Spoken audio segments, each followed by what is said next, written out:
La dejaron morir en el desierto, embarazada, sola, olvidada. Pero un apache, con alma de fuego y manos silenciosas, rompió el destino para salvarla. Lo que comenzó como un abandono se transformó en una historia de amor, sanación y legado que cambiaría para siempre a dos mundos enfrentados. ¿Y tú? ¿Desde qué rincón del mundo me estás escuchando? ¿Un país lejano? ¿Un refugio entre silencios? Cuéntamelo en los comentarios. Te envío un abrazo lleno de luz. En un rincón árido del norte de México, donde el viento arrastra secretos antiguos y la tierra guarda silenciosamente las cicatrices de siglos pasados, vivía Alondra Reyes. Tenía 18 años y unos ojos grandes como promesas rotas. Había crecido en la hacienda de su padre, don Gregorio Reyes, un hombre temido más que respetado, con sus bigotes espigados y sus botas relucientes. Representaba el poder incuestionable de una época donde el honor familiar lo era todo. Desde pequeña, Alondra fue educada para ser obediente, para caminar con la espalda recta y la voz baja. Le enseñaron a bordar, a servir el té con delicadeza y a nunca levantar la mirada si no se le pedía. Pero nadie le enseñó qué hacer cuando el amor llegaba sin avisar, ni cómo protegerse de un corazón que latía más fuerte de lo permitido. Fue en una fiesta del pueblo cuando conoció a Matías, un joven trabajador de piel tostada por el sol y sonrisa que desarmaba prejuicios. Él trabajaba en los campos de agave cercanos, sin apellido noble ni fortuna, pero con una nobleza en el alma que Alondra reconoció de inmediato. Lo que empezó como una mirada furtiva entre bailes se transformó en encuentros secretos bajo la sombra de los mezquites. Para ella era amor. Para su familia era traición. El día que todo se vino abajo fue un lunes sin viento. Alondra estaba en el huerto, recogiendo hierbas, cuando un mareo repentino la obligó a sentarse. Su madre, doña Ramona, la observó con una mezcla de sospecha y preocupación. Bastó un vistazo a la silueta apenas redondeada de su vientre para que el escándalo estallara como pólvora. Aquella noche, la hacienda entera tembló con los gritos de don Gregorio. Su voz no fue la de un padre herido, sino la de un tirano traicionado. «Has deshonrado nuestra sangre», rugió, con los ojos desorbitados y la cara enrojecida por la ira. Alondra no pudo responder, solo bajó la mirada, abrazando con ambas manos la vida que crecía dentro de ella. La sentencia fue inmediata. «Fuera de esta casa. No eres mi hija. Ni una súplica, ni una lágrima, ni el intento desesperado de doña Ramona por interceder pudieron suavizar el veredicto. Esa misma noche, Alondra fue obligada a empacar lo poco que le permitieron llevar. Cruzó la puerta de la hacienda con el corazón hecho trizas y los pies descalzos sobre la tierra caliente. Nadie salió a despedirla. Mientras caminaba hacia la nada, con el vientre aún pequeño y los ojos hinchados de tanto llorar, Alondra entendió que estaba sola, realmente sola, y que el camino que se abría ante ella no prometía misericordia. El sol del desierto no perdona. Cada paso que Alondra daba sobre el suelo agrietado se sentía como una sentencia. No sabía hacia dónde caminaba, solo que debía alejarse. Le habían dado un saco con unas pocas monedas, pan duro y una manta. Eso era todo lo que le quedaba de una vida entera. Los días se fundieron uno con otro bajo un cielo inclemente.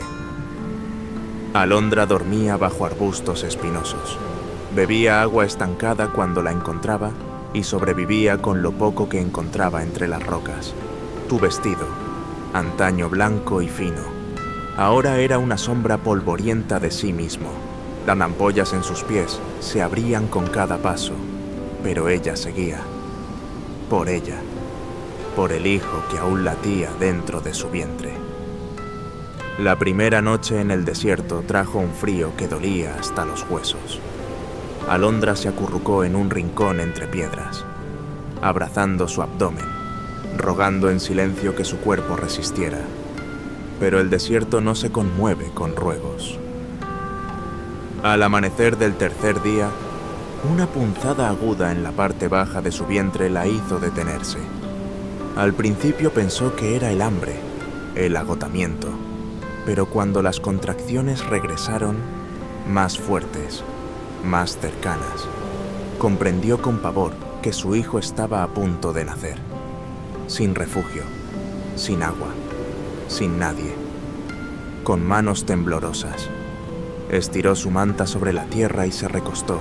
Las piedras se clavaban en su espalda, pero el dolor de las contracciones opacaba todo lo demás.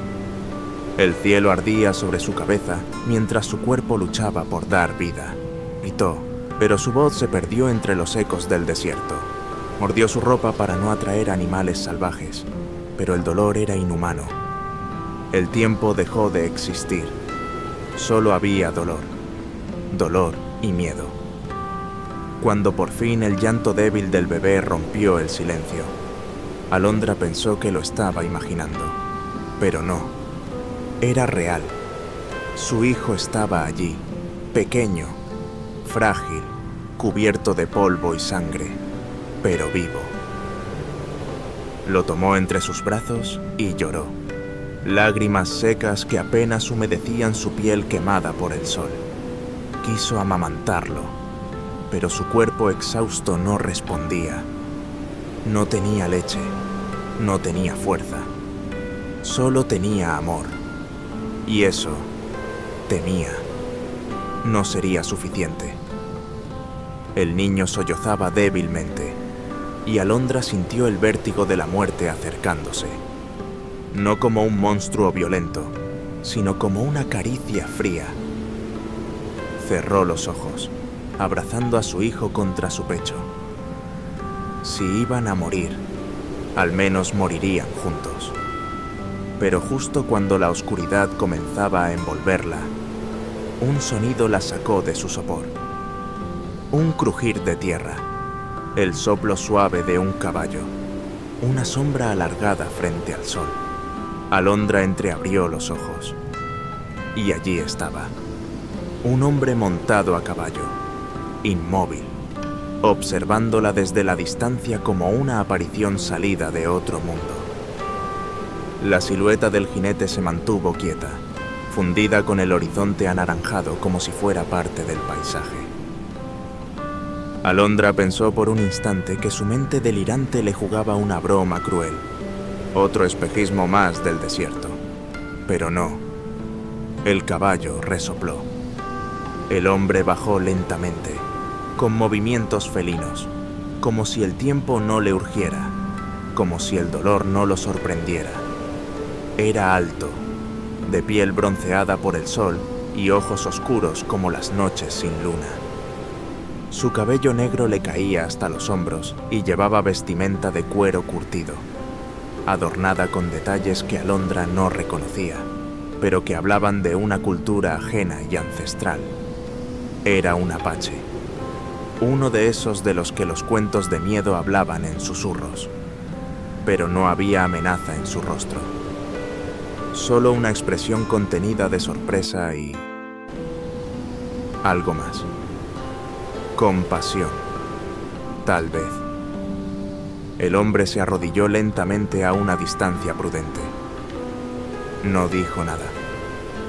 Solo la observó con esos ojos profundos que parecían ver más allá de la carne, que la desnudaban en alma, no en cuerpo.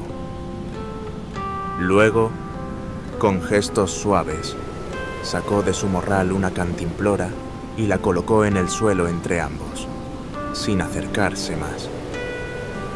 Alondra dudó, pero la garganta le ardía. Su hijo lloraba con un hilo de voz. y el instinto fue más fuerte que el miedo. Tomó la cantimplora con manos temblorosas y bebió sorbo a sorbo, como si ese líquido fuera vida líquida. Después, el hombre colocó a su lado un puñado de frutas secas, carne ahumada y algo envuelto en hojas. Él no la tocó, no la invadió. Solo se sentó cerca, como un guardián silencioso. Observó cómo ella intentaba alimentar al bebé con pequeños trozos de papilla improvisada. Y cuando vio que el niño comenzaba a succionar con más fuerza, una sombra de alivio cruzó por su rostro. Alondra lo miró, con ojos aún llenos de desconfianza, pero también de gratitud. «Gracias», susurró en español, aunque dudaba que él comprendiera. El apache asintió con una leve inclinación de cabeza, como si no hicieran falta palabras. Cuando el sol comenzó a esconderse, él hizo un gesto hacia una formación rocosa cercana, señalando que allí habría mejor refugio. Alondra dudó. ¿Podía confiar en él? En un desconocido con rostro de leyenda y pasos sin ruido, pero cuando miró a su hijo dormido en sus brazos, decidió seguir. El hombre se acercó con una lentitud reverente. Al verla tambalearse, la tomó en brazos con una delicadeza que contradecía su aspecto guerrero. No era un salvador estruendoso, era un susurro de protección. Y mientras ella se dejaba llevar por sus brazos firmes, Alondra pensó, por primera vez en días, que tal vez no morirían. El refugio era una cueva natural oculta entre formaciones rocosas, resguardada del viento y el calor implacable. Dentro, el aire era fresco y la tierra parecía conservar secretos milenarios. Tayen la acomodó sobre una cama de pieles suaves que, claramente, ya había preparado. No era un lugar improvisado, era un santuario. Durante los días siguientes, Alondra apenas hablaba. Su cuerpo necesitaba descanso y su alma, tiempo. Tayen salía cada mañana antes del amanecer y regresaba con comida fresca. Raíces, hierbas, agua pura del manantial cercano. Nunca hacía preguntas, nunca invadía. La comunicación entre ambos se tejía en silencio. Señales, gestos, miradas. Cuando ella señalaba su estómago, él traía alimento. Cuando él apuntaba al cielo, ella entendía que era hora de resguardarse del calor. Poco a poco, como el brote tímido de una flor en tierra quemada, comenzó a surgir algo entre ellos confianza.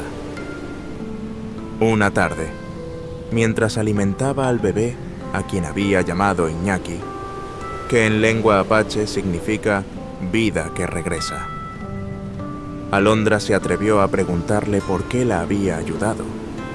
Tayen, con una rama, dibujó en la tierra una figura de mujer y un niño.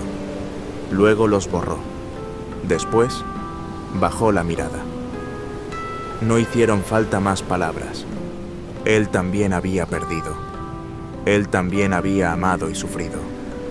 Y en su dolor, reconoció el de ella. Desde ese día, las barreras comenzaron a ceder.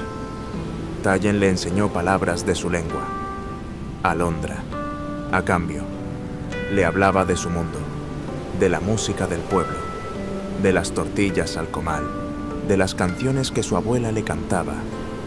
Reían por primera vez, se buscaban con la mirada, se acompañaban en silencio junto al fuego. El cambio fue sutil pero inevitable.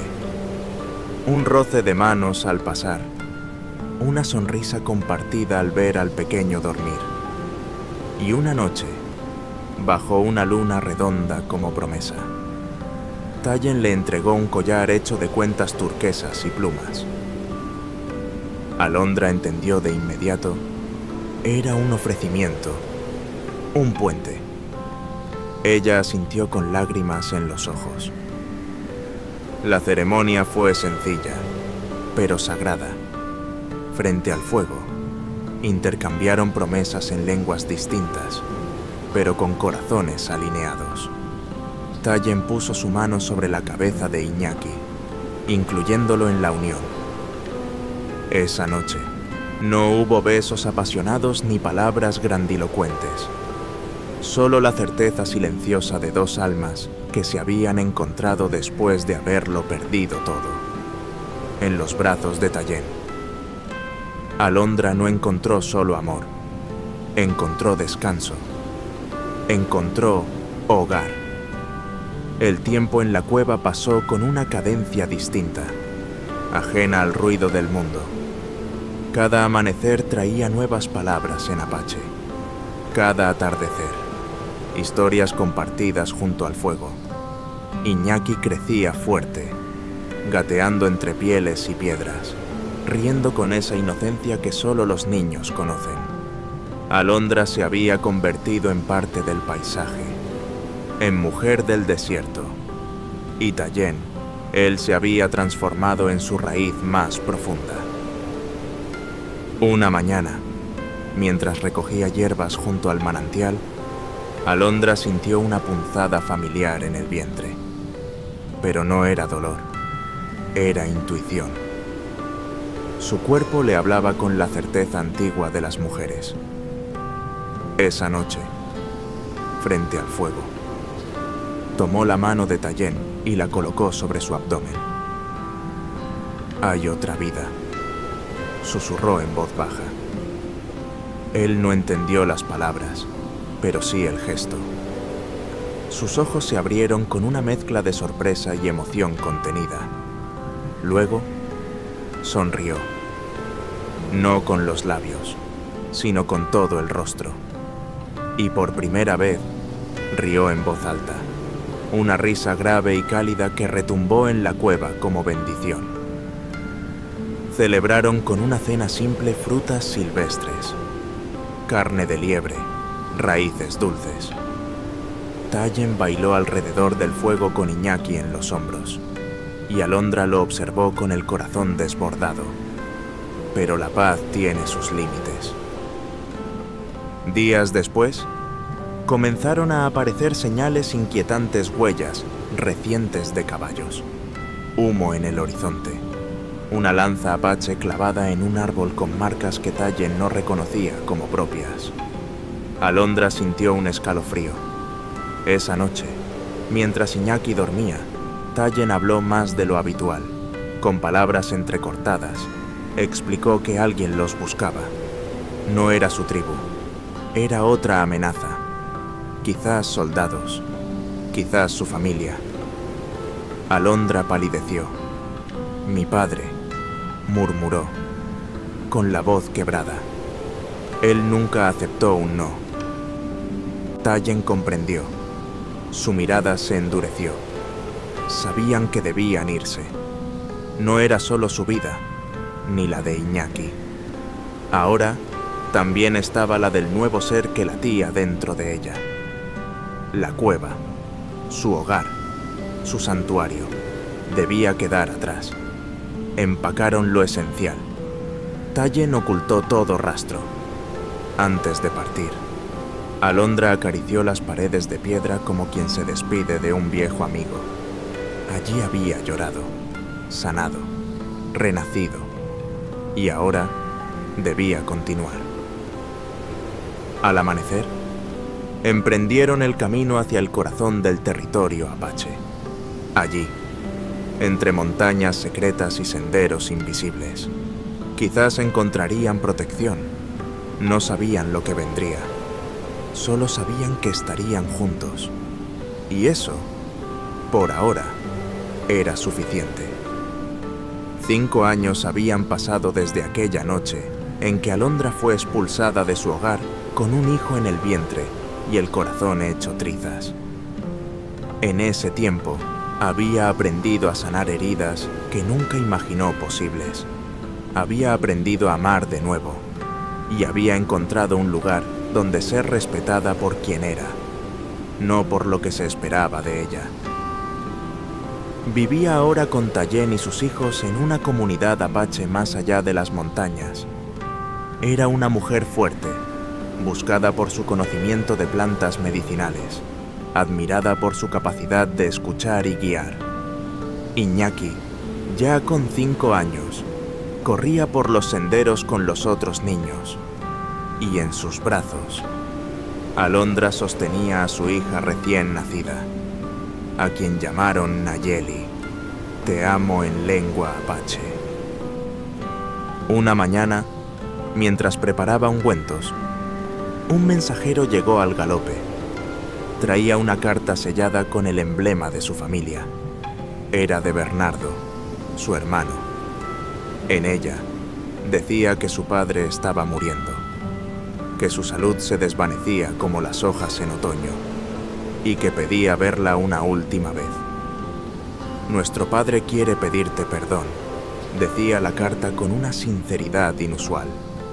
Alondra la leyó en silencio, con el rostro inmóvil, pero las manos temblorosas. Tayen no dijo nada, solo se acercó, le tomó la mano y susurró, ¿qué quieres hacer? Ella tardó unos segundos. Luego, con voz firme, respondió, quiero ir. No por él, por mí. Necesito cerrar esa herida.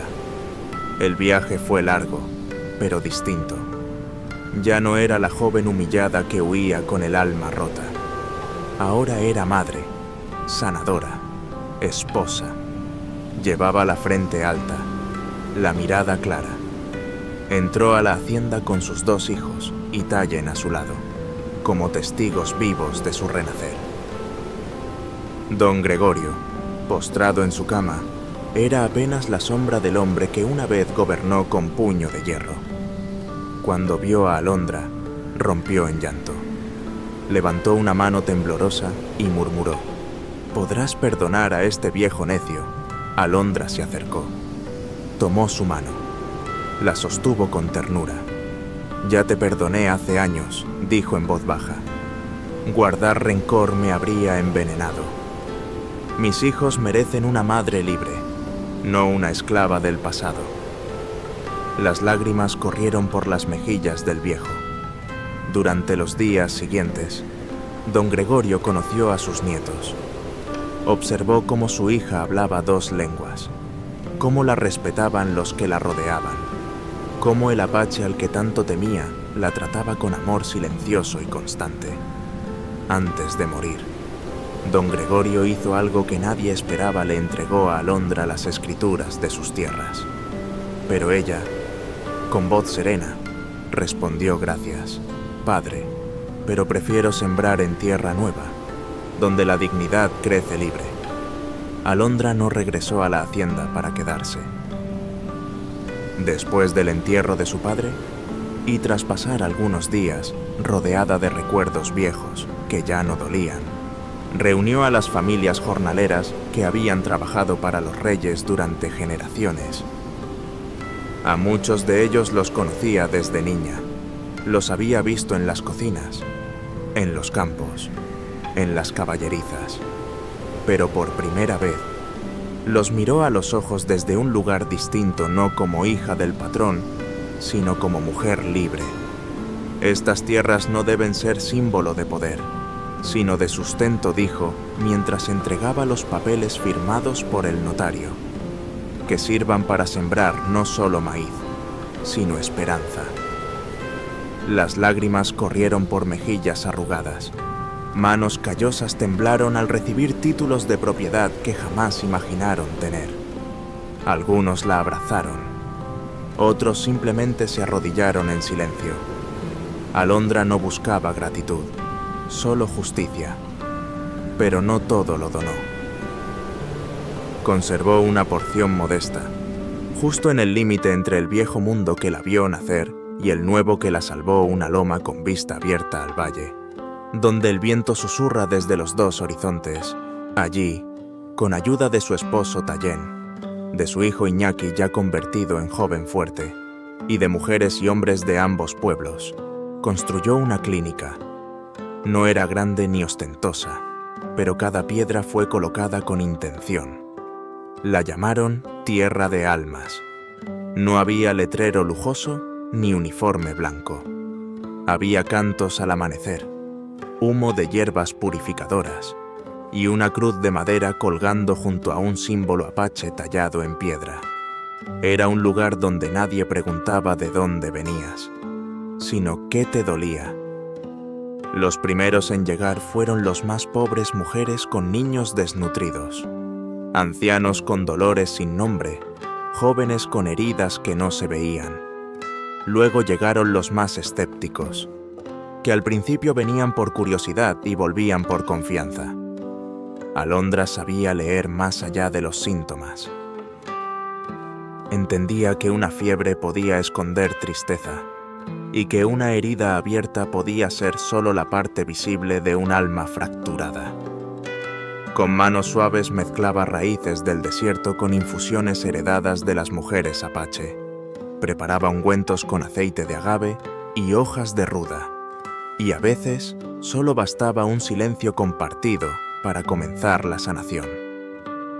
Cuando los pacientes no hablaban español, Iñaki traducía con paciencia, hilando palabras entre dos lenguas con una naturalidad que emocionaba a todos.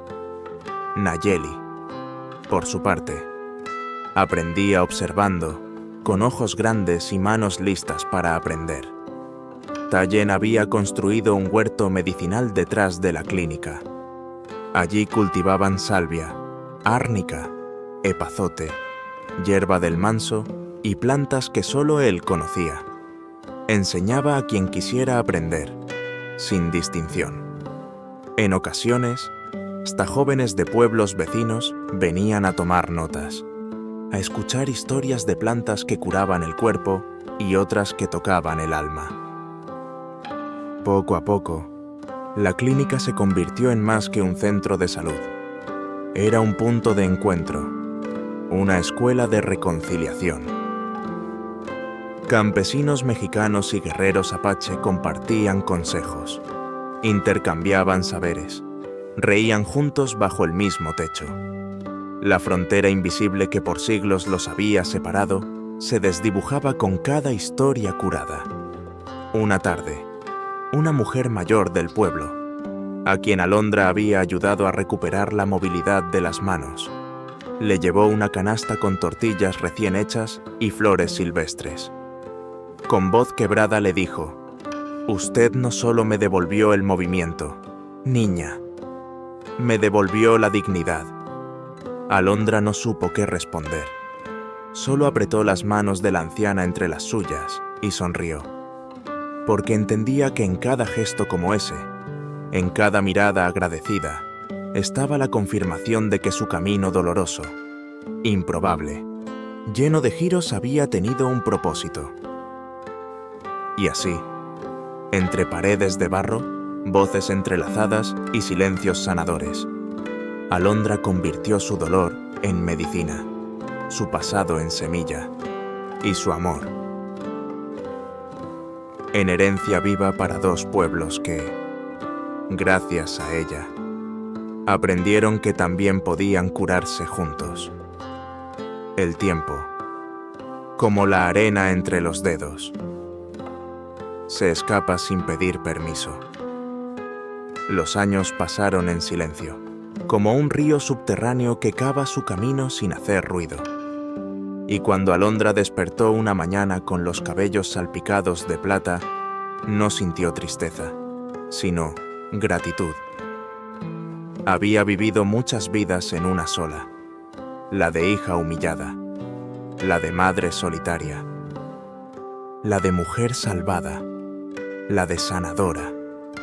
Ahora, sentada junto a Tayen en el porche de su casa, bajo la sombra de un tejado de madera trenzada, observaba a sus nietos correr por el patio con risas desbordadas. Iñaki se había convertido en un joven sabio, traductor entre mundos, guía entre culturas.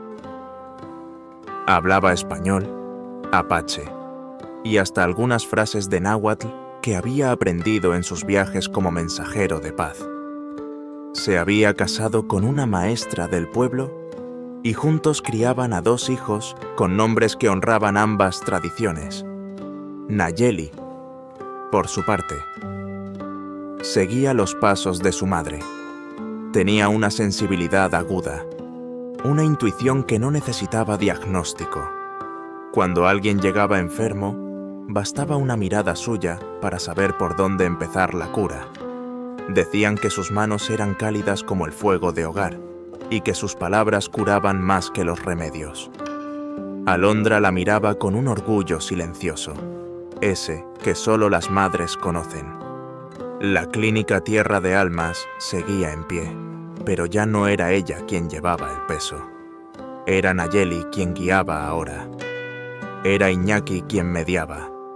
Era Tallén quien cuidaba del huerto y enseñaba a los más jóvenes los secretos de la tierra.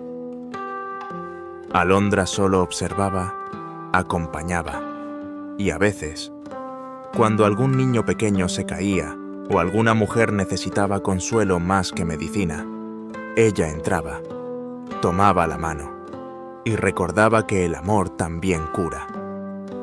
Una tarde de otoño, mientras las hojas secas bailaban con el viento y el cielo se vestía de oro viejo, Tallén tomó su mano como lo hacía desde aquel día en que la cargó entre los brazos por primera vez. ¿Te arrepientes de algo?, le preguntó con esa voz baja, como el murmullo del río. Ella lo miró y sonrió, arrugando los ojos como quien ha leído muchos libros. Solo de no haberte encontrado antes. Tallén asintió, sin palabras, porque entre ellos muchas cosas ya no necesitaban ser dichas. Habían compartido silencios más elocuentes que discursos, miradas más hondas que promesas. Desde su asiento, Alondra contempló el valle, más allá de los cultivos, del pequeño manantial, del sendero que llevaba al pueblo. Se levantaban las montañas. Sus cumbres se teñían de rojo y púrpura, como un mural pintado por los dioses. Allí, en ese instante perfecto, comprendió que había cerrado un ciclo. Había nacido en un mundo que la juzgó por amar. Fue arrojada como si valiera menos que un apellido, pero sobrevivió. No solo eso floreció. Convirtió el exilio en refugio, la humillación en sabiduría, la herida en camino. Las historias de su vida ya no le dolían, eran raíces. Y como las raíces profundas, daban fuerza incluso en la tormenta. Los niños corrían detrás de una cometa hecha de papel de maíz. Gritaban su nombre: ¡Abuela! ¡Abuela! ¡Míranos volar! Alondra levantó la vista y rió con una alegría que solo conocen quienes han aprendido a vivir después de perderlo todo. Los veo, amores, susurró. Y en ustedes, todo vale la pena. Cerró los ojos por un instante. Escuchó el viento, el canto de las aves, el latido tranquilo del corazón de Tallén al otro lado de su palma, y supo, sin ninguna duda, que había vivido bien. En un mundo que aún carga con prejuicios, barreras culturales y heridas heredadas, la historia de Alondra y Tallén nos recuerda una verdad esencial: el amor. La compasión y la dignidad no entienden de apellidos ni de fronteras. Alondra fue rechazada, humillada y expulsada por romper las reglas impuestas a su género y a su condición. Pero eligió no vivir desde el rencor. Eligió sanar, construir, compartir. Su viaje no fue solo de supervivencia, sino de transformación. Convirtió el dolor en medicina, la exclusión en comunidad y su pasado en un legado de reconciliación. Su clínica Tierra de Almas es más que un lugar físico, es un símbolo de lo que ocurre cuando 2 mundos deciden escucharse en lugar de enfrentarse. Nos enseña que la verdadera sanación ocurre cuando dejamos de juzgar y empezamos a comprender. que educar es también curar, y que las heridas, cuando se aceptan y se comparten, pueden florecer en esperanza. Alondra no fue heroína por resistir el dolor, sino por haberlo transformado en puente. Su historia es una lección para todos que incluso lo roto puede ser hermoso, cuando se reconstruye con amor.